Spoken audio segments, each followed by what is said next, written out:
মাসুদ কামাল মানবাধিকার লঙ্ঘিত হোক এই ধরনের কোনো ঘটনা এই সরকার ঘটাতে চায় না, কিন্তু হিউম্যান রাইটস ওয়াচ বলছে মানবাধিকার পরিস্থিতি আগের তুলনায় খুব বেশি একটা ভালো না। আমি পড়েও শোনালাম। এই বিষয়ে আপনার মন্তব্য জানতে চাই।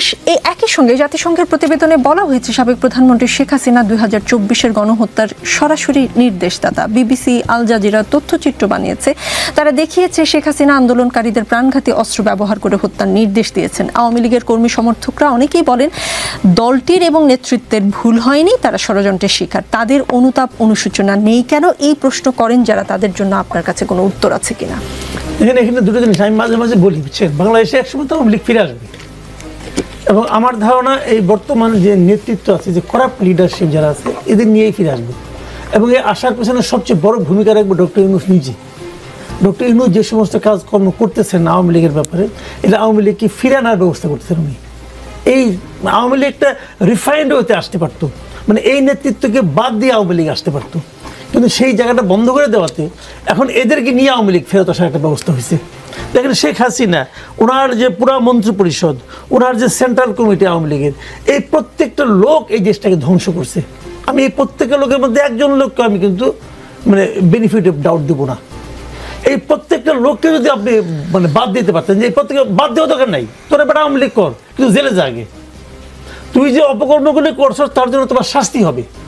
তাহলে এই জিনিসটা যদি কনফার্ম করা যেত, তাহলে এরা কি করবে? আওয়ামী লীগ করে এদের কেউ নিত না, এই সমস্ত পচা মালকে কেউ নিত না ভাই। আওয়ামী লীগের লোক কিন্তু তাদেরকে নিত না। আওয়ামী লীগ যে কথাটা বললো অনেক, যে এই দেশে আওয়ামী লীগ অনেক লোক করে, মানে কোটির উপরে লোক আওয়ামী লীগ করে দেশে। তো সেই লোককে যারা আওয়ামী লীগকে হয় আওয়ামী লীগের সমর্থক কর্মী অথবা আওয়ামী লীগকে ভোট দেন, সেই লোকগুলির কাছে কিন্তু এই যে সামনে তার যে নেতৃত্ব, যারা নাকি নেতৃত্ব দখল করেছিল, তাদের প্রতি কিন্তু তাদের ঘৃণা আছে। এই ঘৃণাটাকে প্রকাশ করার সুযোগই দেওয়া হয় নাই। তার আগেই করছে কি, এই আওয়ামী লীগের একদম ইউনিয়ন পর্যায়ে ইউনিয়ন কমিটির হচ্ছে সমাজ কল্যাণ সম্পাদক, তারে নিয়ে জেলে ঢুকানোর জন্য তার ওই 200-300 মামলার মধ্যে ঢুকাই দেওয়া হয়েছে। এতে কি হয়েছে? সে তো নিজের নিরাপদ বোধ করতেছে না। সে মনে করতেছে যে শেখ হাসিনার যে দোষ আমারও সেই দোষ, তাহলে আমি তাকে নিয়ে চলি। এখন তো তাকে নিয়ে ফাইট করতেছে। এখন এতগুলি লোক যারা ফাইট একসঙ্গে করে, এর ফলে একদিন আসবে এবং সেটা খারাপভাবে আসবে। এইটা আমরা চাই নাই। আমরা চেয়েছিলাম, আমি বললাম যে একটা বিরাট সুযোগ ছিল, যে কথাটা ও বলতেছে যে আপনার একটা রিকনসিলিয়েশনের একটা সুযোগ ছিল, কিন্তু সেই সুযোগটা আমরা হাতে ধরে নষ্ট করছি। আপনি একটা দেশকে মানে একটা জাতিকে বিভক্ত করে আপনি অগ্রসর করতে পারবেন না। এখন জাতিকে বোঝাতে হবে যে তুমি যে কাজটা করতেছো এই কাজটা খারাপ, তুমি খারাপ না, কাজটা খারাপ। তো সেই কাজটাকে তারা বাইকে আনতে হবে। আপনি তারে নিয়ে ঢুকাচ্ছেন জেলের মধ্যে, তো সে কি বলবে আমি খারাপ? সে তো স্বীকার করবে না। যে কারণে তারা কিন্তু আপনি ঠেলতে ঠেলতে একদম দেয়ালের পিছনে আটকে দিচ্ছেন। সে কি করবে এখন? সে তখন তার ওই নেতাকে নিয়ে আসার চেষ্টা করবে। তো এই জায়গাগুলোতে ভুল হয়েছে। আর যে জিনিসটা বলেন আপনি ওই যে মানবাধিকারের ব্যাপারে, দেখেন এই যে মামলাগুলো, যে গয়রহম মামলা হয়েছে, ওখানে একজন লোকের মামলার কথা উল্লেখ করা হয়েছে, আতিকের কথা, উত্তরের মেয়র। তার বিরুদ্ধে যতগুলো মামলা হয়েছে 36টা মামলায় দেখা গেছে সে দেশেই ছিল না। তো এইগুলি যখন করা হয়, এগুলি করতে দিলেন কেন আপনি? আসিফ নজরুল একটা দায় সারা গোছের বক্তব্য দিয়েছে যে লোকে যদি বিক্ষুব্ধ লোকে যদি মামলা করে আমি কেমনি ফিরাবো? আপনি ফিরাবেন না, আপনি অ্যাকশন নেবেন না। আপনি একটা ঘটনা বলে আপনি যেটা এখান পান না, ওনার বিরুদ্ধে একটা মামলা হলো, হওয়ার পর উনি কি করলেন? উনি প্রতিবাদ করলেন। উনি একটু ভোকাল লোক, ওনার সঙ্গে আরো 2জন লোক প্রতিবাদ করলেন। ওই বাদী কি বললো? আমি যেটা এখান পান নাকি চিনি না। তো ওরা আমাকে বলছে নাম লিখতে, আমি নাম লিখছি। ওরা কারা? সে তো তাও চেনে না কারা। বলে কি যে বিএনপি এবং জামাতের আইনজীবীরা বলছে আমাকে। Okay fine. তারপর সে কি করলো? একটা আবেদন করে যেটা এখানে পান্নার নামটা প্রত্যাহার করলো। যাকে সে চেনে না তার নাম সে প্রত্যাহার করলো। এখানে দোষীটাকে, দায়ীটাকে, সরকারের কাকে ধরা উচিত ছিল?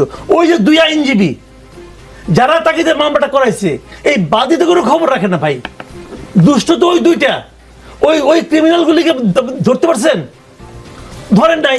এখন যদি যেটা এখানে বানানো আমি হইতাম অথবা আপনি হইতেন, আমার আপনার কথা কে শুনতো রে ভাই? আমরা তো পাবলিক, যাইতেন জেলে অথবা উকিলের পিছিয়ে পিছিয়ে আপনি ঘুরতেন। তো এই জায়গাগুলি ভাই সরকারের দায়িত্ব। মনে রাখবেন, একটা দেশে সবচেয়ে পাওয়ারফুল মাস্তান বলেন সেটাও সরকার, সবচেয়ে পাওয়ারফুল অস্ত্র বলেন সেটাও সরকার। সরকারের উপরে কোনো ক্ষমতা আছে কারো? সরকার যদি বলে যে আমি কি করব, আরে বাপ রে বাপ, আপনি কিছু করবেন না, তো ওরা যেটা করে ওটা থামাতে পারেন না কেন? এগুলো ঠিক না। যে মামলায় শেখ হাসিনা, আমি একটা ছোট্ট উদাহরণ দিয়ে বলি, অনেক উকিল আমাকে বলছে, অনেকে আমার পরিচিত অনেকে আছে, যে মামলায় শেখ হাসিনা আসামি, সেই মামলা যদি 135 জনকে গ্রেপ্তার করা হয়, কেউ জামিন পাবে না। এই ধরনের একটা মৌখিক অর্ডার গেছে এবং জামিন দেয় না। আমার কাছে অনেকে আসছে, আমি ভাই এই মামলায় কি শেখ হাসিনা আসামি করা হয়েছে? হ্যাঁ, শেখ হাসিনা আসামি। আমি বলতে জামিন পাবেন না আপনি। আমাকে একজন বলছে এবং তারপরে মিলিয়ে মিলিয়ে দেখতেছি পায় না। এটা কি কারণে পাবে না? শেখ হাসিনা ওখানে 292 জন আসামি আছে, এটা হইল না ভাই। তাহলে এইটা কি মানবাধিকার লঙ্ঘন না? তার মানে হিউম্যান রাইটস ওয়াচের যে প্রতিবেদনের সত্যতা আপনি পাচ্ছেন। রেজাউল করিম রনি, রাষ্ট্র মেরামতের যে সুযোগ এসেছে সেটা নষ্ট হলে আগামী কয়েক দশকেও এই সুযোগ আর আসবে না, এমন মন্তব্য করেছেন অন্তর্বর্তী সরকারের আইন উপদেষ্টা আসিফ নজরুল। ব্যর্থতার আভাস পাচ্ছেন বলেই কি সরকারের উপদেষ্টাদের এমন মন্তব্য? ব্যর্থতার দায় আসলে কার উপর বর্তাবে? সরকার, রাজনৈতিক দলগুলি, নাকি যে ছাত্র জনতা অভ্যুত্থানের মাধ্যমে সুযোগ করে দিয়েছিল তাদের? শোনেন, একটা আলাপ হচ্ছিল যে এখানে তাহলে এই সরকারটা কার? এখন বাংলাদেশে কোনো বিরোধী দল নাই, সব হলো আধা সরকারি দল, সব প্রত্যেকেরই সরকারি স্টেক আছে, তাই না? ফলে এই সরকার যদি ব্যর্থ হয়, সেই ব্যর্থতার দায় কালেকটিভলি নিতে হবে। তারপরে সম্মিলিতভাবে সিদ্ধান্ত নিয়ে সরকারকে বসাইছেন। হ্যাঁ, সরকারের আমরা সমালোচনা করতেছি, সব দলই করতেছে, বাইরের থেকে সাংবাদিক, সিভিল সোসাইটি সবাই করতেছে, এটা সরকার ওয়েলকাম করতেছে। কিন্তু অভ্যুত্থানের সরকার এবং অভ্যুত্থানের পরে এই ধরনের ফেনোমেনা বাংলাদেশে কি একমাত্র, আর কোথাও হয় না? এটাই স্বাভাবিক। ধরেন এখানে অভ্যুত্থানের পরে 5 তারিখে যেভাবে গণভবনে ব্যাপকভাবে ভাঙচুর হলো, আওয়ামী লীগের এই সচিবালয় পাড়াতে যেভাবে লুটপাট বলা যাবে না সেটাকে, সেটা আমি বলি যে ইমানসিপেটরি ভায়োলেন্স, মুক্তিকামী মানুষের যে আপনার ক্ষোভের বহিঃপ্রকাশ, এইটা বাংলাদেশকে বাঁচাইছে। কেন বাঁচাইছে? ওই সময় মানুষ যে পরিমাণ বিক্ষুব্ধ ছিল, আপনি যদি গণভবনের ইট ভাঙতে না দিতেন, আওয়ামী লীগ মেয়েরা সাফা করে ফেলতো। আওয়ামী লীগের লোকজন বলছেন এখানে 5 লাখ 10 লাখ মেয়েরা ফেলবে, এই জন্যই তারা ভোট টোট চুরি করে যেমন ক্ষমতায় ছিল, কারণ লোকের প্রাণ বাঁচাইতে হবে। তো সেই জন্য আমরা আওয়ামী লীগ ক্ষমতায় থাকতে বলছিলাম যে আপনারা রিকনসিলিয়েশন করেন, দেশটা আপনারা অন্যদিকে নিয়ে গেছেন।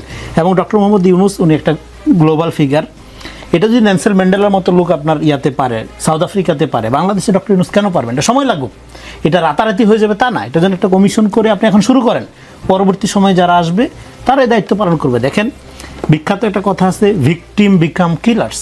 আপনি যদি আওয়ামী লীগকে ভিকটিম বানান, মাসুদ ভাই যেটা বললো, আওয়ামী লীগ ফেরত আসবে, আওয়ামী লীগ কোনোদিনও ফেরত আসবে না বাংলাদেশের ইতিহাসে, ন্যাচারালি কখনো ফেরত আসবে না। গণ অভ্যুত্থানের মধ্যে যে শক্তি চলে যায় সেই শক্তি ফেরত আসে না। কেন ফেরত আসবে না? এইখানে অন্যান্য অভ্যুত্থানের মধ্যে 24-এর অভ্যুত্থান আলাদা। এই অভ্যুত্থানটা একটা জেনারেশনের অভ্যুত্থান, এবং এই জেনারেশনটা পলিটিক্যালি, এই এনসিপির কথা বলছি না, এনসিপির বাইরেও একটা হিউজ জেনারেশন, জেনজি জেনারেশন, যেটা সেটা 4 কোটি 5 কোটি জনগোষ্ঠী, 3-4 বছর পর এটা যুবক হবে, তার আহত বন্ধু বান্ধবের সংখ্যা থাকবে লাখখানিক। ফলে আওয়ামী লীগ যদি এখানে আসে, সরকার যদি ব্যর্থ হয়, বা যেই সরকার আসবে তারা যদি তোষণ করার চেষ্টা করে, এই যে বিদ্রোহী সৈনিক যেগুলো আছে তারা নিজ দায়িত্বে এটা প্রতিরোধ করবে, তাহলে গৃহযুদ্ধের দিকে যাওয়ার জন্য আর কোনো কন্ডিশন দরকার নেই, তাহলে আওয়ামী লীগকে আনার ব্যবস্থা করলেই হবে।